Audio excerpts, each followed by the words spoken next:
Okay, a little late, a little tired, but this is interesting. Um, when we're talking classical philosophy, there's a distinction between Aristotle and Plato that needs to be asserted and reasserted. Because whether or not you subscribe to either of these gentlemen, the problem that Aristotle at least saw in the Platonic worldview is repeated continually, even to this day. It's an error not merely of worldview, but an approach to knowledge and worldviews and philosophy itself. And it's precisely this idea that I've mentioned in the past, where we can separate, or ought to separate, ontology from epistemology. That is to say, we recognize that what we know about the world is not itself the pure being of the world, that knowledge of the world is reality once removed. Plato gets caught up in the idea that ideas are the basis of reality and that those ideas are equivalent to the ideas of man. He was prevaricating this sense.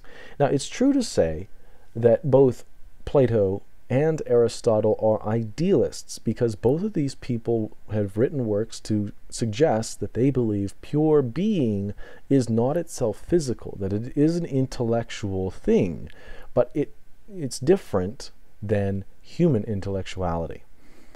Is that a word? Sure it is.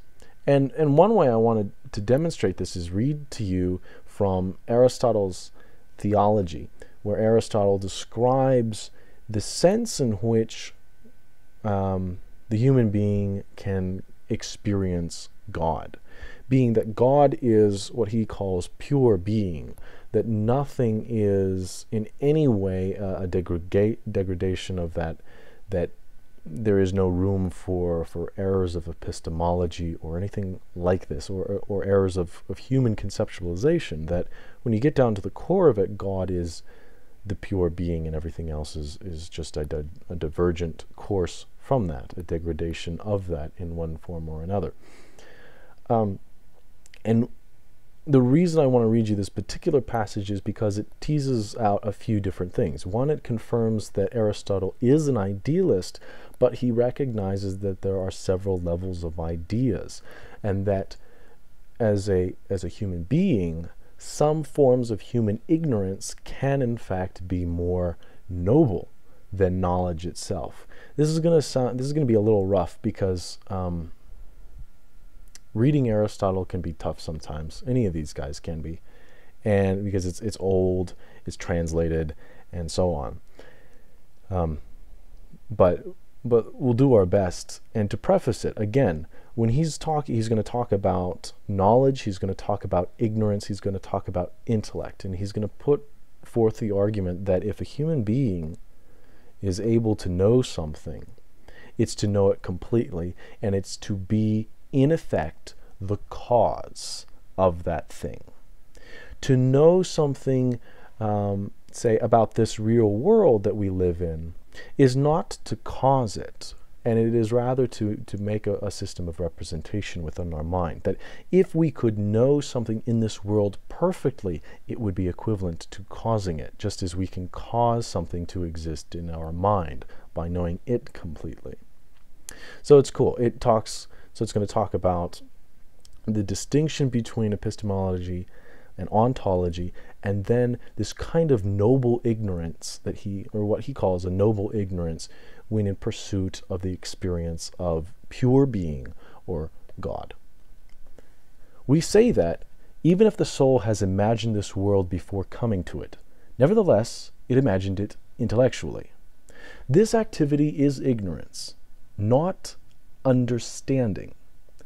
Yet this ignorance is more noble than any understanding, for the intellect is ignorant of what is above it, through an ignorance more noble than knowledge.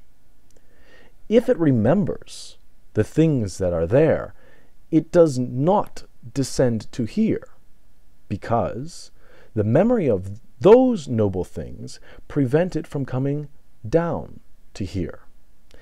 If it remembers the lower world, and I'll add in like we do, just to help carry you along this concept of memories. If it remembers the lower world, it descends from the noble world. But that may be in various ways.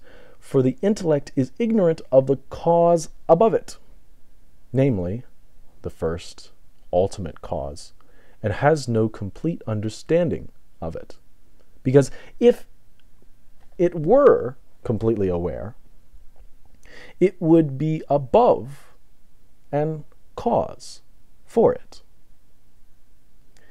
So it's cool in saying that, in demonstrating that indeed Aristotle is an idealist, that there is no real distinction between the Platonic sense that there is an idea at the basis of reality. The distinction rather is whose idea. Is it the idea of man, or is it the idea of that which conceived man? And that's where Aristotle cleans up the rhetoric a little bit. And at the same time, in that passage anyway, he's talking about an ignorance that is noble. Why is it noble? Because it's seeking to know something that is not perfectly knowable, because it recognizes that human intellect is not the conceiver of reality. That demonstrates the difference from the Platonic sense. And it also talks about this ignorance in a noble way, that it is a noble thing and more noble than any knowledge. We're talking about a communion with God, if any is possible, that it is not by means of knowledge, that God cannot be known, and it's not just a matter of just because we're not smart enough.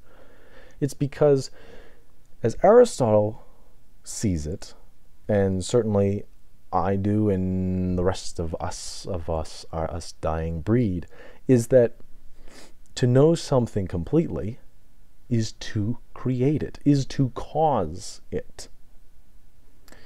And to know God completely then would follow that you are the conceiver of God, that you are the creator of God. And if you're not, then it doesn't logically follow that we can expect to have a perfect knowledge of these things. And all that we can hope for is this kind of noble ignorance of the subject in which knowledge doesn't play a part.